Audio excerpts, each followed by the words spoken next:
आज अयोध्या पहुंचे तनवीर रिजवी। मदरसा शिक्षा परिषद उत्तर प्रदेश के सदस्य ने अयोध्या के चौमुखी विकास को ऐतिहासिक और अकल्पनीय बताया। उन्होंने कहा कि राम मंदिर निगम के साथ आस्था तो परिपूर्ण हो ही रही है, लेकिन जो विकास हो रहा है वह अयोध्या को विश्व पटल पर स्थापित कर रहा है। रिजवी के बयान में स्पष्ट है कि वह अयोध्या के विकास से काफी प्रभावित हैं। उनका मानना है कि बदलता स्वरूप न केवल स्थानीय बल्कि सभी के लिए गौरव की बात है। रिजवी ने यह भी कहा कि आज रोजाना अयोध्या से जुड़ी खबरें देखने और पढ़ने को मिल रही हैं, जो इस बात का परिचायक है कि वास्तव में यह अब विश्व के विकसित नगरों में से एक होने की ओर अग्रसर है। रिजवी के बयान में यह भी पता चलता है कि वह अयोध्या के मदरसों के विकास को लेकर भी गंभीर हैं। उन्होंने कहा है कि आज मदरसों का निरीक्षण किया जाना है। निरीक्षण के दौरान जो भी स्थिति पाई जाएगी उसके अनुसार आगे की कार्यवाही की जाएगी। रिजवी के बयान को देखते हुए यह कहा जा सकता है कि अयोध्या के विकास को लेकर सभी वर्गों में उत्साह है। लोग चाहते हैं कि अयोध्या एक विकसित और आधुनिक शहर बने। एडी न्यूज के लिए इस खबर को अपनी आवाज दी है राजन सिंह ने। यदि हमारी खबरों में किसी प्रकार के सुधार या सुझाव की जरूरत है या फिर एडी न्यूज का संवाददाता बनना है, हमारे ऑफिशियल व्हाट्सएप नंबर 9696119696 या फिर 9559111155 पर तुरंत अपना CV सेंड करें ताकि हमारी टीम आपसे जल्द संपर्क कर सके। अयोध्या के लिए इस स्टोरी को कवर किया है राहुल श्रीवास्तव ने और उनका साथ दिया है एडी न्यूज टीम ने। यदि इस वीडियो को आप फेसबुक पर देख रहे हैं तो लाइक कमेंट शेयर करना ना भूलें। यदि यूट्यूब पर देख रहे हैं तो हमारे चैनल एडी न्यूज को तुरंत सब्सक्राइब करें। क्या कार्यक्रम आपका है? देखिए, मुझे लगता है दुनिया के पटल पे अयोध्या की चर्चा इस वक्त बहुत ज़्यादा हो रही है और डेली न्यूज़पेपर में हम अयोध्या की एक खबर ज़रूर सुन रहे हैं। तो ये अंदर से एक कौतूहल भी है कि चले जाए देखें अयोध्या में क्या हो रहा है। और कहीं ना कहीं जनवरी में जिस तरह से प्रोग्राम लगे हुए हैं, तो बीइंग भारतीय जनता पार्टी का सदस्य मेरा ये कर्तव्य है कि मैं देखूं कि यहाँ पर किस तरह का विकास हो रहा है और किस तरह के काम हो रहे हैं और उससे लोगों के चेहरे किस तरह से बदले हुए हैं, लोगों के मुंह पे क्या मुस्कुराहट है, उस चीज़ को कहीं ना कहीं समझने के लिए अयोध्या का जो है ये भ्रमण कार्यक्रम लगाया गया है। और साथ में मैं मदरसा बोर्ड का सदस्य हूँ, तो मेरा ये कर्तव्य रहता है कि मैं ज़िलों में जाकर मौजूदा स्थिति जो मदरसे की है उसको कहीं ना कहीं उस पर संज्ञान लूँ। तो आज मैं मदरसे का दौरा करने के लिए आया हूँ और कल मैं अयोध्या भ्रमण करूँगा। अयोध्या में राम मंदिर का निर्माण होगा, कैसा लग रहा है, क्या कहेंगे आप लोग की तरफ, क्या तैयारियां रहेंगी?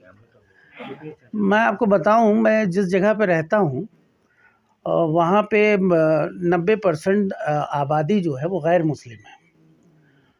तो कहीं ना कहीं हमारा जो समाज है वो ऐसा है कि बीइंग अ मुस्लिम हम लोग खड़े हैं और गैर मुस्लिम हमारे पड़ोसी खड़े हैं।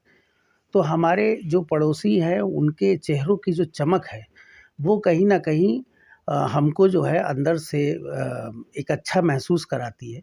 और मुझे लगता है कि जब मैं अयोध्या से वापस जाऊंगा तो मेरे इस दौरे को सबसे ज़्यादा मेरे जानने और पहचानने वाले उस पर खुश होंगे कि कम से कम जो है तनवीर रिजवी सरकार का हिस्सा है। तो अयोध्या वो गए और जाकर सब देख कर आए।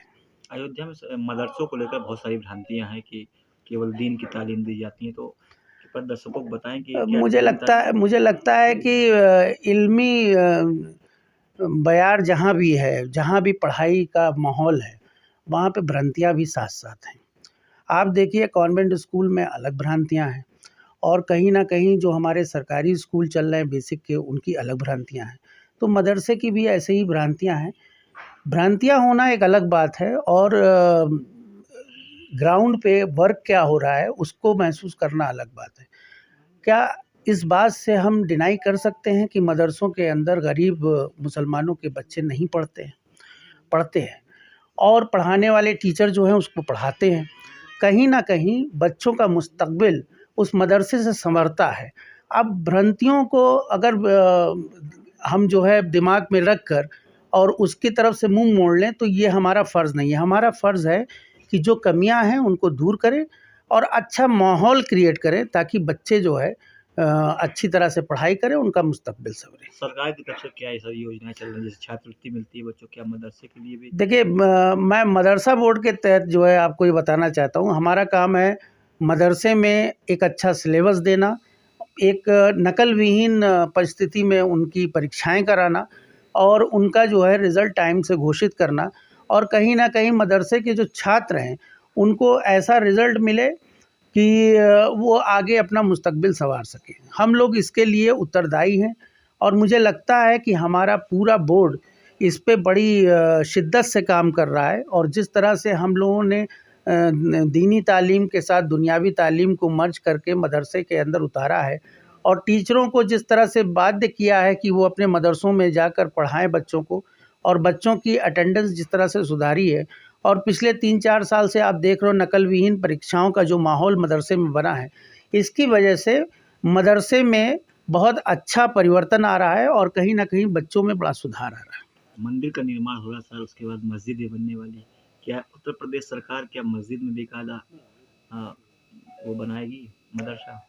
देखिए, मैं आपको बताऊं, क्या आगे की योजना होगी उसकी घोषणा यहाँ से करना तो बड़ा मुश्किल है, लेकिन जो कुछ हो रहा है अच्छा हो रहा है और सबके लिए हो रहा है।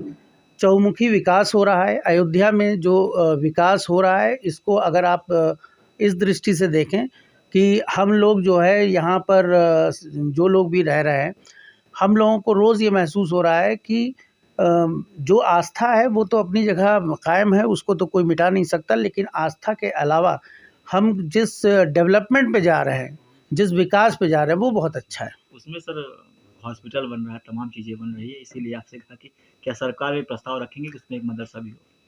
प्रस्ताव आएगा तो उसको सरकार जो है मुझे नहीं लगता है कि डिनाई करेगी। प्रस्ताव आना भी चाहिए और अच्छी चीज़ें अगर हों तो उसके लिए कौन मना करता है। सर आप निरीक्षण भी करेंगे मदरसों? मदरसों का निरीक्षण आज है और अभी हम लोग जो है यहाँ से मदरसों में जाएंगे और देखेंगे कि वहाँ पे क्या स्थिति चल रही है। ठीक, नाम और पद बता दें। मेरा नाम तनवीर रिजवी है, मैं सदस्य हूँ मदरसा शिक्षा परिषद का और संगठन का बहुत पुराना जो है मैं कैडर भी हूँ। भाजपा से करीब 20 साल से मैं जुड़ा हुआ हूँ और रहने वाला सिद्धार्थनगर का।